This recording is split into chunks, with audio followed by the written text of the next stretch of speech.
Hey there, my name is Bill McIntosh. I am president of Brighttree Studios, and this is our very first episode of Brighter Talk.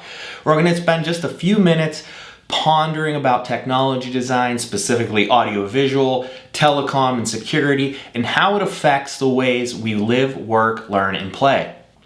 Today is August 11th, 2020, and the vast majority of universities are still planning to hold in-person, on-campus classes despite COVID-19 still running rampant across the United States. I know university administration is well-intentioned. They're trying to give their customers, i.e. students, the very best product that they can provide, and that includes the campus lifestyle. But they're running the risk of having asymptomatic super spreaders potentially causing tremendous strain on the local college town hospital system. Kudos to those few universities who have taken the risk-averse, proactive approach of providing their students online and remote learning opportunities. That being said, I still feel universities are not nearly investing enough in online learning studios. Staring at a screen for a few hours while professor lectures is not easy for any party involved, especially when it's simply a professor sharing their laptop and their web camera during a Zoom video call. It's a serious disservice to the students, but there's a huge opportunity here for universities to create a new default expectation on what online learning can look like. Professionally produced videos, overlaid infographics, multiple camera angles, audio drops, the use of videos, the overinflection of a professor's voice and gestures, and just downright showmanship can greatly increase student satisfaction in these online environments. The professors need a very large screen in front of them so that they can ascertain those micro expressions that the students are putting off during class.